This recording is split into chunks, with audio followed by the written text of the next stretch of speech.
परमात्मने नमः। यथार्थ गीता, श्रीमद् भगवत गीता, अथ चतुर्थोध्याय।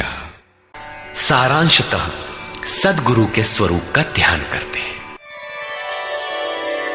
श्रोत्रादीनीन्द्रियाण्यन्ये संयमाग्निषु जुह्वति शब्दादीन् विषयानन्य इंद्रियाग्निषु जुह्वति। अन्य योगी जन श्रोत्रादिक अर्थात श्रोत्र, नेत्र, त्वचा, जिह्वा, नासिका सब इंद्रियों को संयम रूपी अग्नि में हवन करते हैं, अर्थात इंद्रियों को विषयों से समेटकर संयत कर लेते हैं। यहां आग नहीं जलती।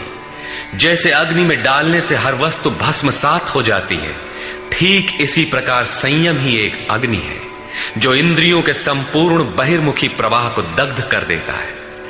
दूसरे योगी लोग शब्दादिक अर्थात शब्द, स्पर्श, रूप, रस और गंध विषयों को इंद्रिय रूपी अग्नि में हवन कर देते हैं, अर्थात उनका आशय बदलकर साधना परक बना लेते हैं। साधक को संसार में रहकर ही तो भजन करना है।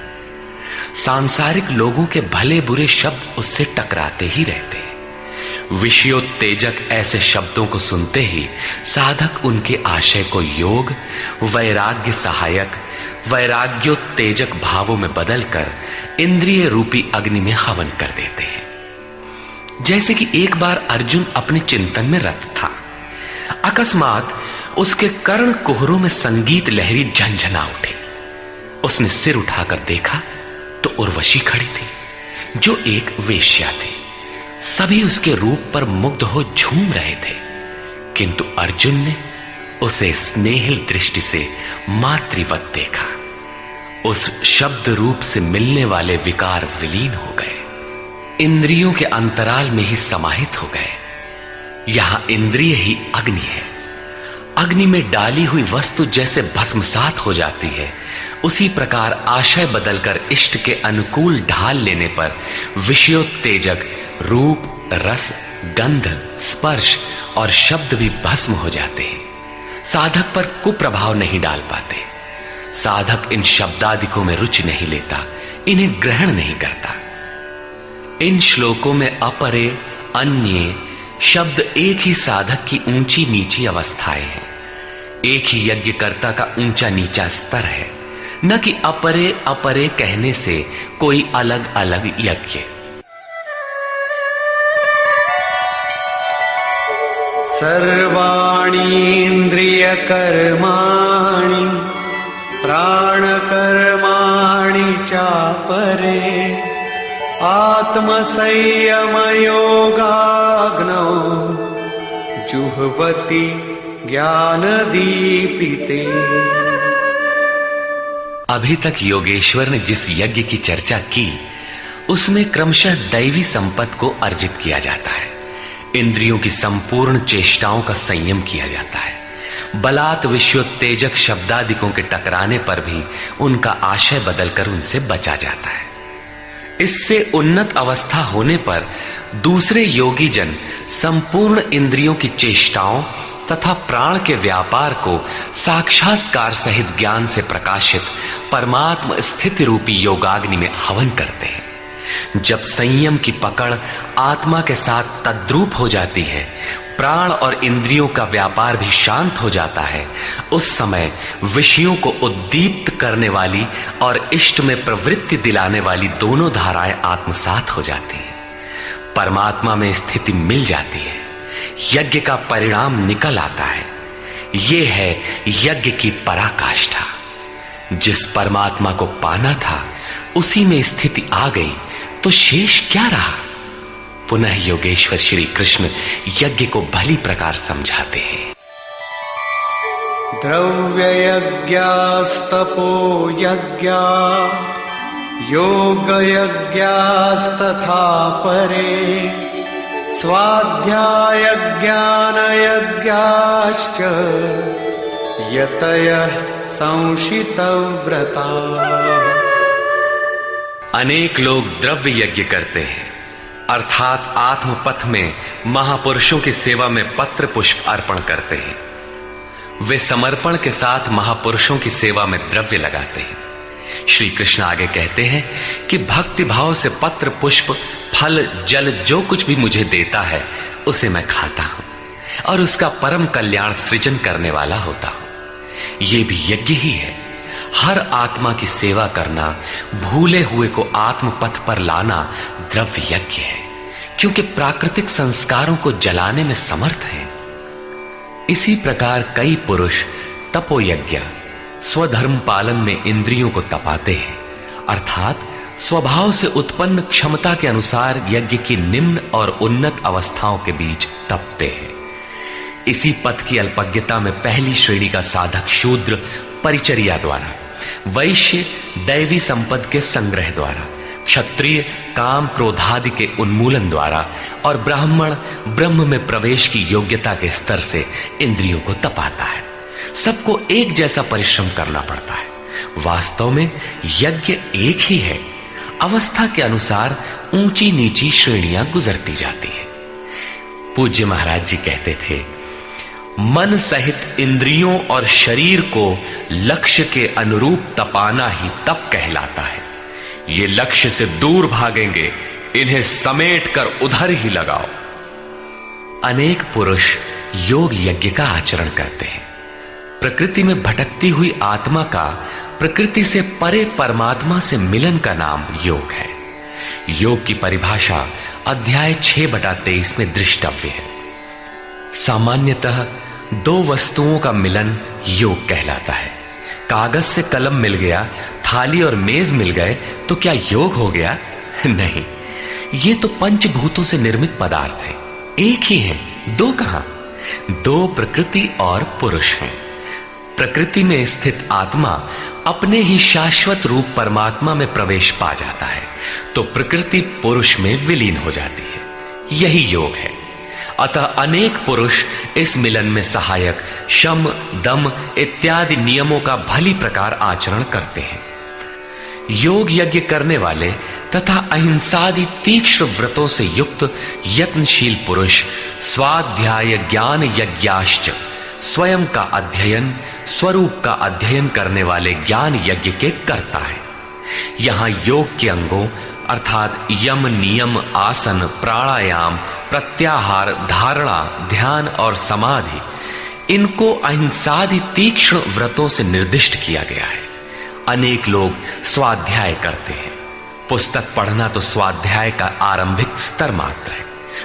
विशुद्ध स्वाध्याय है स्वयं का अध्ययन, जिससे स्वस्वरूप की उपलब्धि होती है, जिसका परिणाम है ज्ञान अर्थात साक्षात्कार।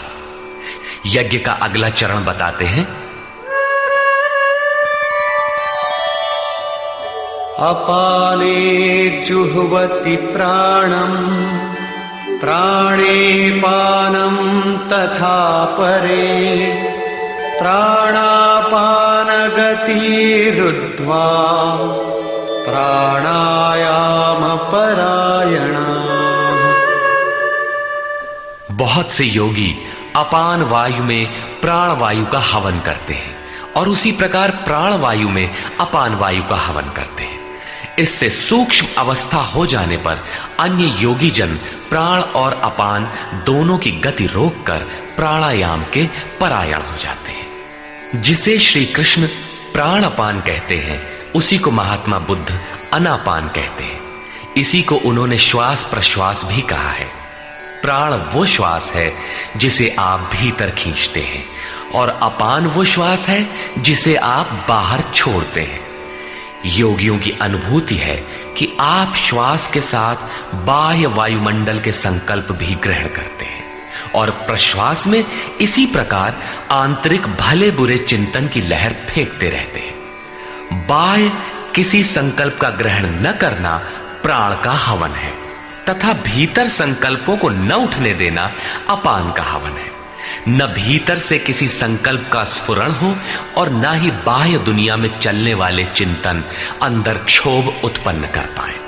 इस प्रकार प्राण और अपान दोनों की गति सम हो जाने पर प्राणों का याम अर्थात निरोध हो जाता है। यही प्राणायाम है। ये मन की विजितावस्था है। प्राणों का रुकना और मन का रुकना एक ही बात है। प्रत्येक महापुरुष ने इस प्रकरण को लिया है। वेदों में इसका उल्लेख है, चत्वारि वाक पारमिता पदानि। इसी को पूज्य महाराज जी कहा करते थे। हो, एक ही नाम को 4 श्रेणियों से जपा जाता है, बैखरी, मध्यमा, पश्यंती और परा। बैखरी उसे कहते हैं जो व्यक्त हो जाए, नाम का इस प्रकार उच्चारण हो कि आप सुने और बाहर कोई बैठा हो तो उसे भी सुनाई पड़े। मध्यमा अर्थात मध्यम स्वर में जप, जिसे केवल आप ही सुने, बगल में बैठा हुआ व्यक्ति भी उस उच्चारण को सुन न सके। ये उच्चारण कंठ से होता है। धीरे धीरे नाम की धुन बन जाती है, डोर लग जाती है। साधना और सूक्ष्म हो जाने पर पश्यंती अर्थात नाम देखने की अवस्था आ जाती है। फिर नाम को जपा नहीं जाता, यही नाम श्वास में ढल जाता है। मन को दृष्टा बनाकर खड़ा कर दें, देखते बर रहे कि सांस कहती क्या है, सांस आती है कब, बाहर निकलती है कब, कहती है क्या। महापुरुषों का कहना है कि ये सांस नाम के सिवाय और कुछ कहती ही नहीं। साधक नाम का जप नहीं करता, केवल उससे उठने वाली धुन को सुनता है, सांस को देखता भर है, इसलिए इसे पश्यंती कहते हैं। पश्यंती में मन को दृष्टा के रूप में खड़ा करना पड़ता है, किंतु साधन और उन्नत हो जाने पर सुनना भी नहीं पड़ता। एक बार सुरत लगा भर दे, स्वतः सुनाई देगा। जपय न जपावे अपने से आवे, न स्वयं जपो न मन को सुनने के लिए बाध्य करो, और जप चलता रहे। इसी का नाम है अजपा। ऐसा नहीं कि जप प्रारंभ ही न करे और आ गई अजपा। यदि किसी ने जप नहीं प्रारंभ किया तो अजपा नाम की कोई वस्तु भी उसके पास नहीं होगी। अजपा का अर्थ है हम न जपें किंतु जाप हमारा साथ न छोड़े। एक बार सुरत का कांटा लगा भर दें तो जप प्रवाहित हो जाए और अनवरत चलता रहे। इस स्वाभाविक जप का नाम है अजपा, और यही है परावाणी का जप। ये प्रकृति से परे तत्व परमात्मा में प्रवेश दिलाती है। इसके आगे वाणी में कोई परिवर्तन नहीं है। परम का दिग्दर्शन करा के उसी में विलीन हो जाती है, इसलिए इसे परा कहते हैं। मन श्वास के साथ जुड़ा है। जब श्वास पर दृष्टि है, श्वास में नाम ढल चुका है, भीतर से न तो किसी संकल्प का उत्थान है और न बाह्य वायुमंडल के संकल्प भीतर प्रवेश कर पाते हैं। यही मन पर विजय की अवस्था है। इसी के साथ यज्ञ का परिणाम निकल आता है। अपरे नियताहाराः प्राणान् प्राणेषु जुह्वति सर्वेप्येते यज्ञविदो यज्ञक्षपितकल्मषाः। दूसरे नियमित आहार करने वाले प्राण को प्राणों में ही हवन करते हैं। पूज्य महाराज जी कहा करते थे कि योगी का आहार दृढ़, आसन दृढ़ और निद्रा दृढ़ होनी चाहिए। आहार विहार पर नियंत्रण बहुत आवश्यक है। ऐसे अनेक योगी प्राण को प्राण में ही हवन कर देते हैं, अर्थात श्वास लेने पर ही ध्यान केंद्रित रखते हैं, प्रश्वास पर ध्यान नहीं देते। सांस आई तो सुना ओम, पुनः सांस आई तो ओम सुनते रहे। इस प्रकार यज्ञों द्वारा नष्ट पाप वाले ये सभी पुरुष यज्ञ के जानकार हैं। इन निर्दिष्ट विधियों में से यदि कहीं से भी करते हैं तो वे सभी यज्ञ के ज्ञाता हैं। अब यज्ञ का परिणाम बताते हैं।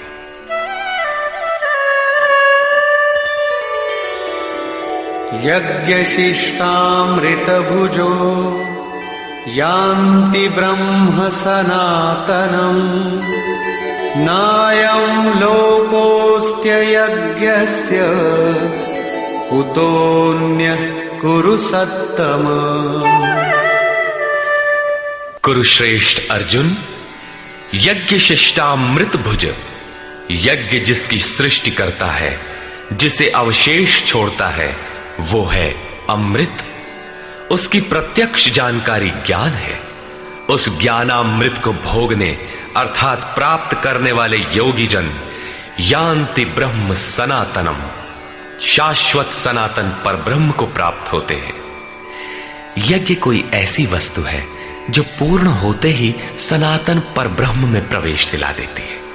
यज्ञ न करें तो आपत्ति क्या है?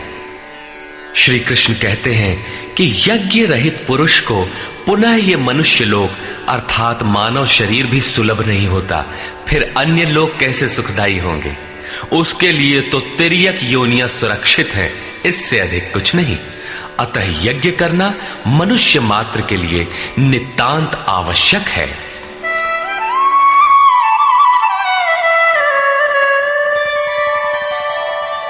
एवं बहुविधा यज्ञा वितता ब्रह्मणो मुखे, कर्मजान् विद्धितान् सर्वान्, एवं ज्ञात्वा विमोक्ष्यसे। इस प्रकार उपर्युक्त बहुत प्रकार के यज्ञ वेद की वाणी में कहे गए हैं, ब्रह्म के मुख से विस्तारित है। प्राप्ति के पश्चात महापुरुषों के शरीर को परब्रह्म धारण कर लेता है। ब्रह्म से अभिन्न अवस्था वाले उन महात्माओं की बुद्धि मात्र यंत्र होती है, उनके द्वारा वो ब्रह्म ही बोलता है। उसकी वाणी में इन यज्ञों का विस्तार किया गया है। इन सब यज्ञों को तू कर्म जान विद्धि, कर्म से उत्पन्न हुआ जान। यही पहले भी कहे आए हैं, यज्ञः कर्म समुद्भवः। उन्हें इस प्रकार क्रियात्मक चलकर जान लेने पर, जैसा अभी बताया था, यज्ञ करके जिनका पाप नष्ट हो चुका हो वही यज्ञ के यथार्थ ज्ञाता है। अतः अर्जुन, तू विमोक्ष्य से संसार बंधन से पूर्णतः छूट जाएगा। यहां योगेश्वर ने कर्म को स्पष्ट कर दिया। वो हरकत कर्म है जिससे उपर्युक्त यज्ञ पूर्ण होते हैं।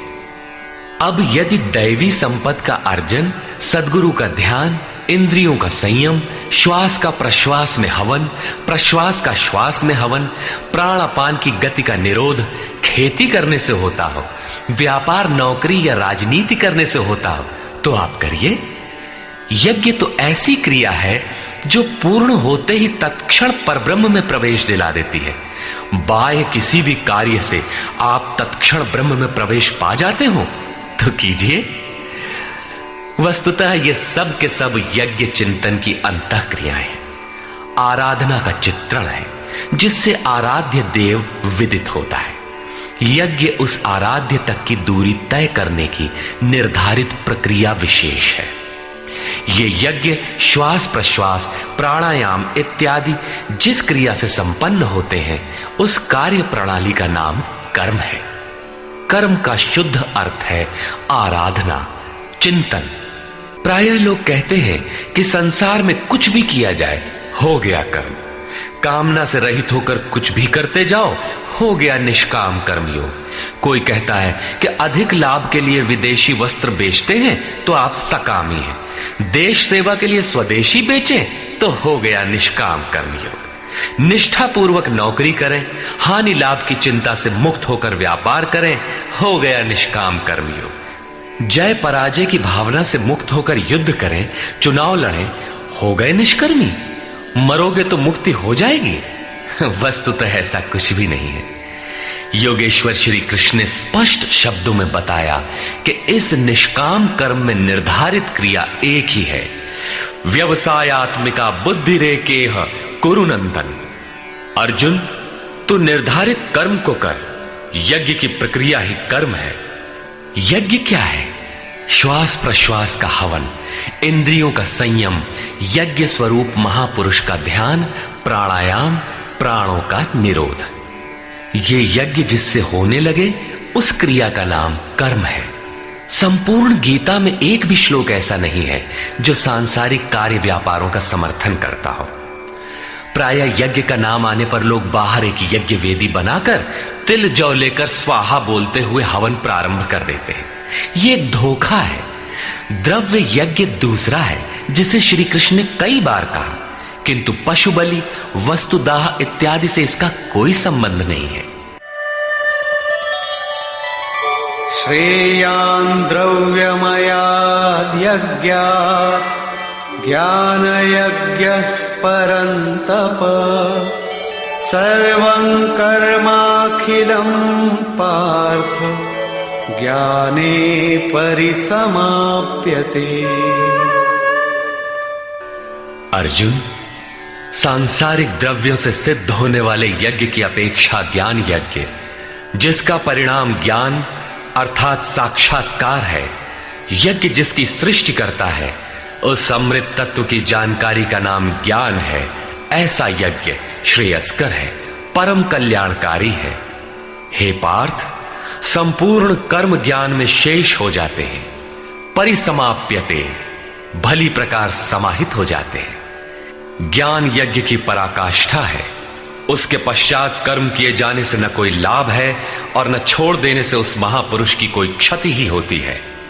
इस प्रकार भौतिक द्रव्यों से होने वाले यज्ञ भी यज्ञ है, किंतु उस यज्ञ की तुलना में जिसका परिणाम साक्षात्कार है, उस ज्ञान यज्ञ की अपेक्षा अत्यंत अल्प है।